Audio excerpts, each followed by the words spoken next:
On today's episode,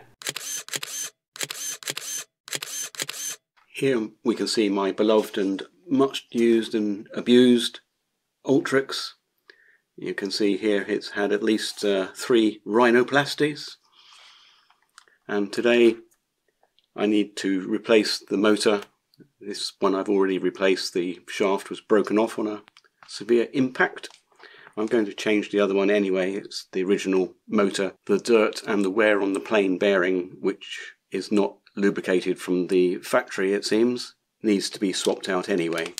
On this occasion I will be using the Eflite replacements. However, they are the same plain bearings and will need to be taken apart and lubed before putting in place as well. I'll leave down in the description a link to a much better choice, which is a motor of the same kV, the 13500 kV, but it has ball bearings, which is a much better idea. The only advantage of getting this one is it has a replacement little motor mount should you need that.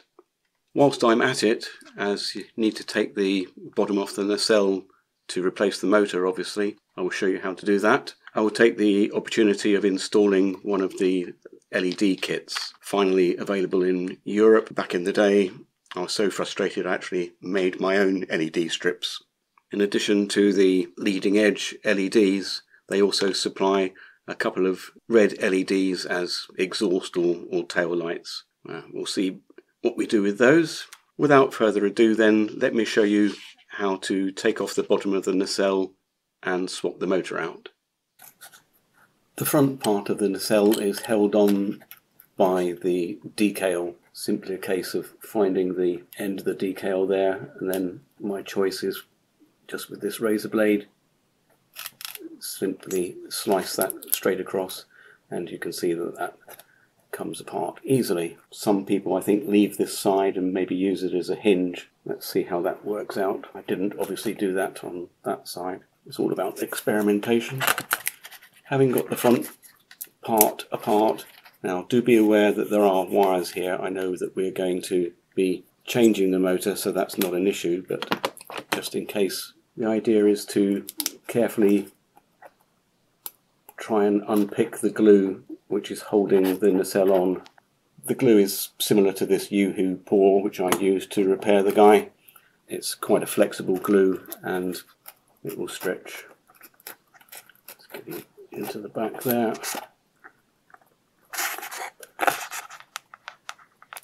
On this side, going along the cut line there.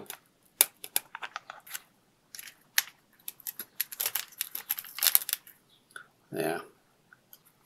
Now we can remove the little motor connector.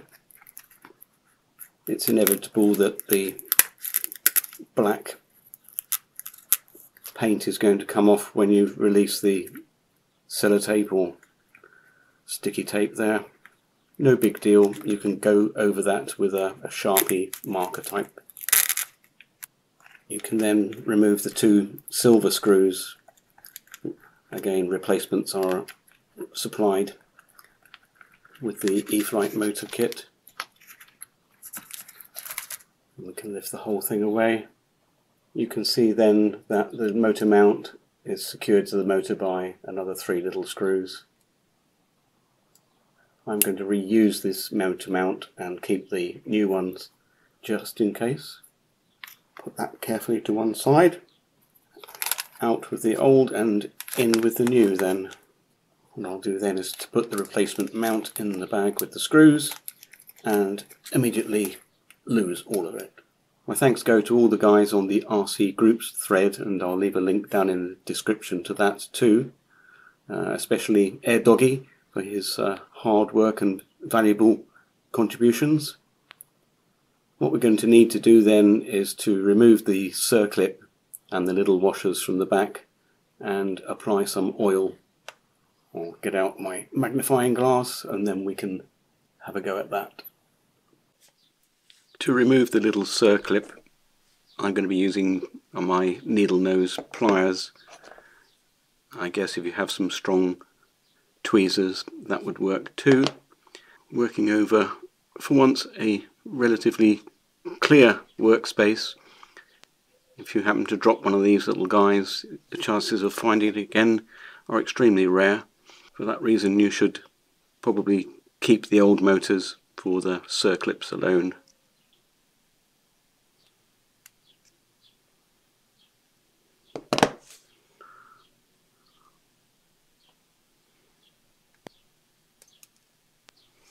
As I said, there it is. On the motor itself, there are two washers. There's a little brass coloured washer, and under that a nylon one. With those parts removed, then we can pull the bell housing off. Now be aware that there are washers in there as well. Make sure you don't lose those. Once again, there's a nylon one and a brass coloured one on the side that faces the bearing. Choice of oil then is pretty much down to you, but generally speaking, a heavier oil, even a motor oil, is better than using maybe 3-in-1 or sewing machine oil, as it will last longer. In my case, I'm going to be using some chainsaw bar oil. Don't know what you think of that. Having dipped a screwdriver in, then just simply a case of putting a tiny amount in each one of the bearings, and then another tiny amount on the motor shaft itself. Now simply a case of popping the bell housing back on, followed by the nylon washer and then the little brass washer. Now for the really fun part, getting the C-clip back in place.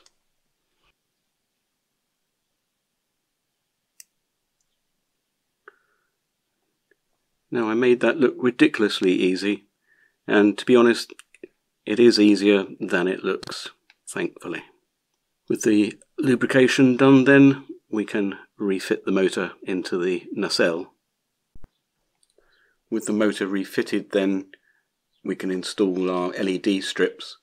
It's a good idea to connect those up first, A, to make sure that they're working okay, and B, to make sure that they're the right way round. They are indicators for port and starboard. If we connect up our battery,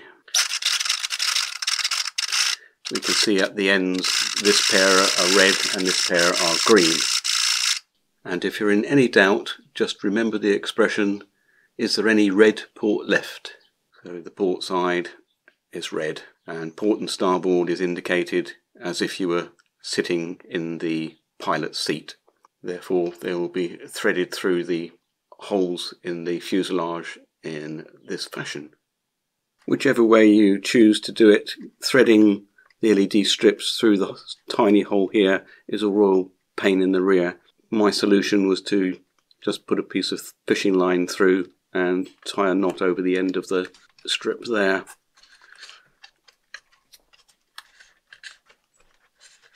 I'm sure there could have been an easier way. And there are indents in the leading edge there to locate the LEDs. Something like that.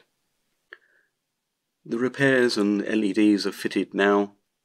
Everything's glued back to place. I put a dab of my Yoo-hoo glue under the back there and taped the front on. I made sure to tape down the very fine wires that drive the LEDs. You don't want to get those broken when you're putting the battery in and out. And finally, when I looked at the LEDs on the back, I thought, nah, we can do better than that. So I've put in a couple of laser modules. I had these for another project. I had to buy 10 of them because they're so cheap, and you can focus the lens there. Surprisingly, they don't take very much more current than the original LEDs. I measured them at 20 milliamperes. These come in at only 21. You want to see what that looks like? 1.6 volts. Telemetry recovered. There. How cool is that? I'm dying to find out what it would look like in flight. Well, she's certainly looking the business from down here. Let's see if we can scare the neighbours.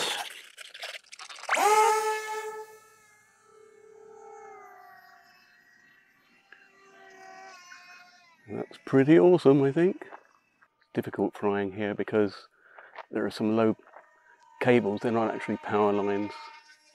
But look at those, look at those LEDs for the lasers there. Just saw them reflecting off of the building there.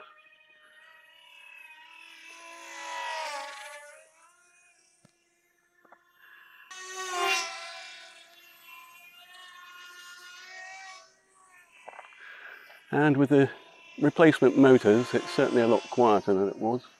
It was making an awful racket. 5 minutes.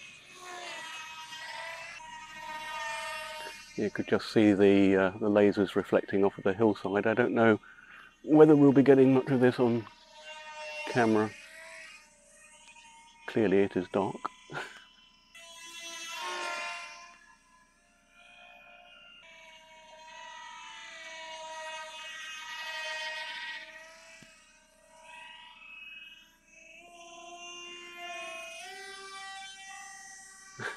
This is so much fun.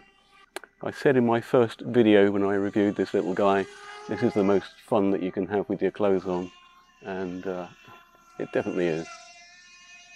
Awesome.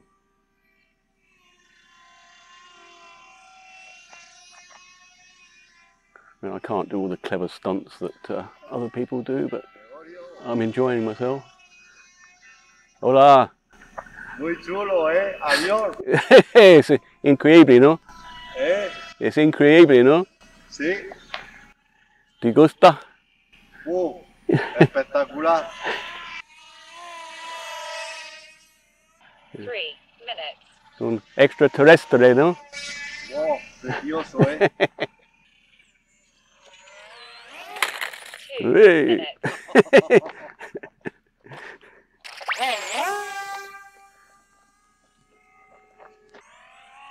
3.3 volts. 3.3 volts. 3.3 volts. 3.3 volts. Okay, 3.3 volts, that's time to land. 3.3 volts. Bueno, ya está. Muy chulo. Ay, sí.